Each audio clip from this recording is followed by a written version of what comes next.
Hai, aku Kelly dari Washington. Aku mungkin berpakaian seperti anak laki-laki, tapi sebenarnya aku ini cewek paling girly yang pernah kalian temui. Sebelum kulanjutkan, silakan like dan subscribe. Aku terlahir dengan rambut pirang panjang yang berkilau dan mata biru sama seperti ibuku. Aku tak pernah bertemu ayahku, tapi itu bukan masalah besar. Tak perlu hidup di sebuah kastil mewah untuk merasa seperti seorang putri. Aku sudah begitu di mata ibuku. Ia selalu memanjakanku dengan hal-hal yang terindah di dunia ini. Kau bisa membuat Rapunzel merasa tak nyaman, sayang. Namun tragisnya, ibu meninggalkanku dalam kecelakaan saat aku 10 tahun dan aku harus pindah dengan Selina, teman ibuku. Ia tinggal di sebuah rumah mewah di mana terdapat banyak sekali orang berpakaian sepertinya. Begitu mereka melihatku, mereka mulai berkata dan padaku. Sungguh sebuah boneka porselen, dia pasti akan menang di kontes kecantikan. Dia terlalu cantik untuk menjadi nyata. Shh, Nyonya Sanchez di sini tak suka siapapun yang lebih cantik daripada putrinya. Ya, suasana hatinya sedang tak enak sejak Tuan pergi demi selingkuhannya. Aku hanya menangkap sedikit dari apa yang mereka katakan sebelum Selina menyeretku ke sudut. Sayang, kau dengar mereka. Para laki-laki itu berita buruk. Lihat saja ayahmu sebagai contoh. Jadi jauh-jauh dari mereka. Paham? Dan satu-satunya cara untuk mengusir mereka adalah jika kau terlihat seperti mereka. Kemudian dia menyuruhku untuk mengenakan lensa kontak untuk menyembunyikan mata biruku, memotong kepang rambutku, membuang koleksi gaunku dan membelikanku pakaian yang pada dasarnya membuatku tenggelam. Dan voila, aku tampak seperti cowok remaja. Suatu hari, aku sedang sendiri di dapur saat ku dengar ada yang berteriak. Bawakan aku 2 smoothie sekarang juga. Kubawakan 2 jus alpukat, tapi tak sengaja menumpahkan satu ke wajah gadis ini, mengubahnya menjadi shark.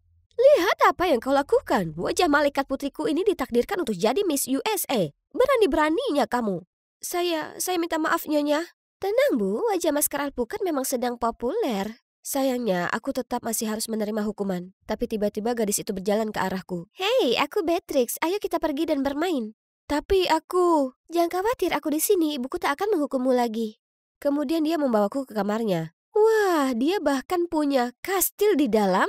Beatrix kemudian memakaikan beberapa wig dan makeup padaku. Kulihat diriku sendiri di kaca dan kenangan akan ibu kembali datang. Dengan segera ku keluarkan fotonya yang kubawa bersamaku sepanjang waktu. Kami terlihat sangat mirip. Aku hendak melepaskan lensa kontakku ketika Selina dengan cepat masuk dan menyeretku kembali ke kamarku. Jangan sampai aku mendapatimu ada di sini lagi. Dan jaga jarak dari nona muda. Kita bukan berasal dari dunia yang sama dengan orang-orang seperti mereka, ingat itu? Tapi yang sedikit Selina tahu, Beatrix baru saja meminta ibunya untuk mengizinkanku untuk pergi ke sekolah bersamanya. Dan sejak saat itu, kami benar-benar tak terpisahkan. Maksudku, sungguhan. Dia menempel denganku mulai dari ruang tamu ke dapur, dari rumah ke sekolah. Jujur, satu-satunya waktu ku dapat ketenangan sejenak adalah saat aku pergi ke kamar kecil. Phew. Oh, mungkin juga tidak. Dan setiap kali kami pergi bersama rasanya seperti siksaan. Aku harus berjuang melawan keinginan untuk bersikap girly. Dan memukul tanganku sendiri kapanpun tanganku mulai meraih barang-barang cantik itu dan sekarang tanganku bengkak. Kurasa aku akan merekatkannya ke kantongku lain kali. Lalu suatu hari aku tiba di sekolah mengetahui berita terburuk yang pernah ada.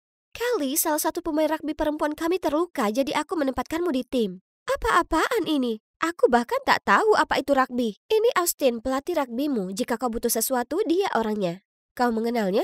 Dia mungkin tampan, tapi ada sesuatu yang menyeratkan kabar buruk. Orang-orang memanggilnya Austin yang mengerikan. Kau sebaiknya berhati-hati. Dan dia tak melebih-lebihkan, sama sekali. Di hari pertama, dia sudah menekanku hingga ke batas kemampuanku dalam latihan sampai aku hampir pingsan. Dalam latihan tangga kelincahan, kakiku tersangkut di tali dan terjatuh di tanah. Tapi bukannya membantu, yang kudapat hanya tatapan tak berperasaan. Kemudian pernah sekali kulewatkan bolanya, membuat bola itu mengenai pemain lain. Hei, apa ini main-main buatmu? Lakukan dengan baik. Mengingat semua perkataan Selina dalam benakku, kututup mulutku dan mengacuhkannya, yang jelas-jelas laki-laki. Hei, kenapa bersikap begitu? Kau membuat seluruh tim terpuruk. Lihat. Apa kamu bisu?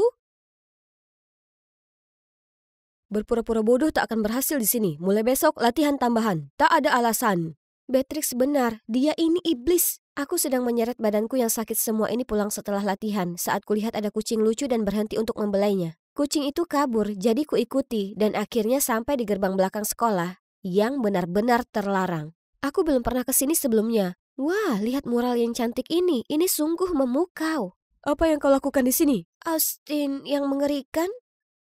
Aku hanya...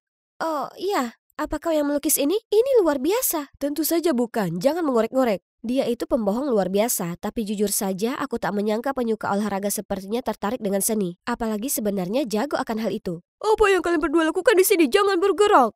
Oh tidak, penjaga telah melihat kami. Austin langsung meraih tanganku dan mulai berlari. Kami sembunyi di gang kecil dan dia mendorongku ke dinding dengan lengannya yang kuat. Jantungku berpacu tak karuan dan aku juga bisa merasakan jantungnya. Kami begitu dekat hingga wajah kami hanya berjarak beberapa senti dan kehangatan nafasnya membuatku makin tersipu. Jadi aku tak sengaja memekik.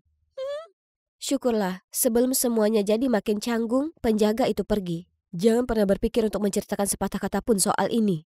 Anehnya, kali ini kata-katanya tak menyakitkan sama sekali. Mungkin karena aku tahu di balik penampilan luarnya sebagai jago olahraga yang tangguh, dia punya rahasianya sendiri. Sama sepertiku, aku suka lukisanmu jadi tak perlu menutupinya. Austin berhenti sebentar, kemudian terus berjalan. Tapi aku yakin kulihat seulas senyuman. Setelah hari itu, dia mulai bersikap cukup berbeda. Lebih lembut. Dia tak lagi mengamuk padaku, tapi membantuku menjalani latihan agar aku bisa mengejar ketinggalan dengan pemain lainnya. Aku baru saja sukses melakukan tendangan pertamaku. Yeay! Aku berbalik untuk bersorak bersama Austin, tapi entah dari mana bola meluncur cepat ke arahku. Dan dia langsung menangkapnya dengan satu tangan, sementara tangan yang lain memegangi pinggangku. Oke, itu canggung. Minggu ini akan ada pesta prom senior di sekolah dan Beatrix bersikeras kami pergi. Tentu saja aku memberinya jawaban tidak, tapi dia itu sungguh seperti lintah, jadi aku tak punya pilihan lain. Pakailah ini, Kay, ini satu set yang cocok, akan sangat payah kalau aku memakainya sendiri. Kumohon. Baiklah, tapi hanya karena kau tak memberiku pilihan lain. Yeay, aku menyayangimu. Ih, wow, baunya sangat enak. Bagaimana kalau kupakai? Tapi tunggu, bagaimana dengan Selina? Lupakan, bukannya dia tak akan ada di pesta prom? YOLO! Aku melangkah masuk ke aula dengan pakaian yang indah ini, mata biruku dan kalung yang diberikan ibu. Semua orang langsung melongo begitu mereka melihatku, dan itulah saat kulihat Austin mendatangiku. Hei, kau tampak berbeda malam ini.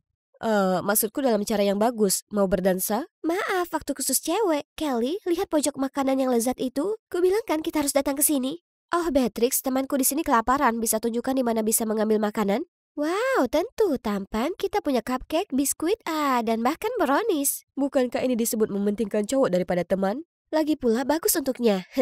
Kemudian Austin dengan perlahan menuntunku dansa waltz. Dia tampak persis seperti pangeran negeri dongeng. Saat kami melangkah, membiarkan irama mengendalikan gerakan kami, kurasakan seluruh tubuhku tergelitik. Getaran itu jelas terasa. Tapi kemudian musik tiba-tiba berubah menjadi trance. Kami saling bertatap mata untuk sesaat, kemudian bergandengan tangan melintasi kerumunan banyak orang hingga kami tiba di luar. Aku tak pernah bisa bayangkan cewek tomboy bisa jadi seperti ini. Sebenarnya aku bukan seorang tomboy. Apa maksudmu? Itulah saat kuputuskan untuk ceritakan semua padanya tentang bagaimana aku terobsesi pada hal yang girly, tapi harus menekannya sepanjang hidupku. Rasanya sangat menyenangkan mengungkap semua itu setelah memendamnya selama ini. Dan Austin adalah pendengar yang baik. Wow, Kelly, aku minta maaf. Sebenarnya aku juga harus menyembunyikan hasratku akan seni untuk membantu bisnis ayahku. Jadi apa yang kau katakan padaku tempo hari benar-benar membuka sesuatu dalam diriku. Jadi semuanya juga tak mudah baginya ya. Tiba-tiba dia mengeluarkan sebuah buku sketsa dan mulai menggambarku. Kuharap momen ini berlangsung selamanya. Wajahnya berubah serius tapi bukan dengan cara yang dingin seperti biasanya. Sebaliknya berseri-seri dengan penuh semangat. Mata kami bertemu dan kukira jantungku akan melompat keluar dari dadaku. Dan ya, kuharap momen ini juga berlangsung selamanya. Kemudian tiba-tiba dia maju mendekat untuk memperbaiki rambutku. Aku siap untuk ciuman, tapi... Kelly! Selina, bagaimana dia bisa tahu? Astaga, kau tahu apa yang akan terjadi selanjutnya? Aku tak menyangka kau bisa seceroboh ini. Kau bukan ibuku, dan tak semua laki-laki itu seperti ayah. Kau salah. Jaga sopan santunmu, bergantilah pakaian, sekarang. Tak lama, Nyonya Sanchez datang menyela kami. Tunggu dulu, apa matanya? Biru? Dan apa ini? Jangan hiraukan dia. Ku beli ini setengah harga di tempat barter barang bekas, Nyonya. Kemudian dia memberiku isyarat agar meninggalkan tempat. Andai ibu ada di sini, dia akan paham apa yang kurasakan. Berkaca-kaca, tiba-tiba kurasakan ada tangan hangat di bahuku. Kau tak apa? Kulihat kau meninggalkan Austin. Dia memotong rambutmu, tampaknya lebih pendek. Aku tak apa, Beatrix. Oh wow, aku punya kalung mirip dengan yang diberi ayah padaku. Ini dari ayahku juga, kecuali aku tak tahu siapa dia sebenarnya. Mungkin ayahmu adalah ayahku? Sama sekali tak lucu, Beatrix. Oh, tapi kenapa Selina berbohong soal kalung itu ke Nyonya Sanchez? Jadi aku pergi menemui Selina tepat setelahnya. Dan dia cerita hal yang paling mengejutkan. Ayah Beatrix, mantan tuan rumah di sini sebenarnya adalah ayahku. Dia menggoda ibu, yang dulunya adalah pelayan di sini juga. Saat Nyonya Sanchez tahu, mereka berdua didepak dari rumah itu. Kemudian mengetahui ibu mengandungku, dia langsung mencampakkannya. Selina takut kalau Nyonya Sanchez bisa melihat ibu dalam diriku, jadi dia harus memaksaku untuk menyamar. Wah, ini benar-benar kacau. Rahasiakan identitasmu dengan segala cara atau kita akan tamat. Mengerti? Aku benar-benar kaget, tapi aku tahu kami harus lebih berhati-hati sejak saat itu. Selama seminggu setelahnya, Nyonya Sanchez sepertinya dalam suasana hati yang baik. Suatu hari dia bahkan mengajakku berbelanja. Tapi sebuah studio gaun pernikahan? Apakah ada pernikahan, Nyonya? Ya, dan itu pernikahanmu, dasar sampah. Kau harus bayar karma ibumu karena mencuri suamiku. Jadi dia mengetahui semuanya? Ku coba melarikan diri, tapi langsung tertangkap. Kemudian dia membawaku ke sebuah rumah mewah ini, dan tebak siapa yang kutemui. Kelly, apa yang kau lakukan di sini? Austin? Apa? Apa yang kau inginkan? Aku masih kebingungan saat seorang laki-laki mendorong anak laki-laki di kursi roda masuk ke ruang tamu. Hai Tuan Fisher, mengenai rencana kita, ini adalah mempelai wanitanya. Dia dan Ivan ini akan jadi pasangan yang sempurna. Kuharap Anda suka hadiahnya sebagai rasa terima kasihku. Restuku untuk pernikahan ini dan keluarga Anda. Ayah, apa yang dia bicarakan? Ivan akan menikahi gadis ini. Aku sudah siapkan semuanya supaya Ivan bisa punya masa depan yang cerah tanpa harus khawatirkan apapun. Maaf? Aku harus mengesampingkan impian seniku untuk daftar sekolah bisnis seperti yang ayah inginkan. Dan sekarang ayah ingin mengontrol hidup kakak juga? Aku keberatan dengan pernikahan ini karena aku mencintainya. Kemudian dia menarikku pergi, meninggalkan Tuan Fisher terdiam karena terkejut.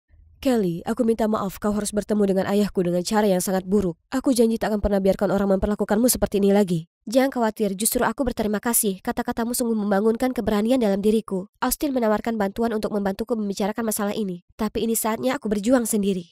Aku kembali pulang mendapati Nyonya Sanchez yang naik pitam. Beraninya kau bawa wajahmu kembali ke rumah ini.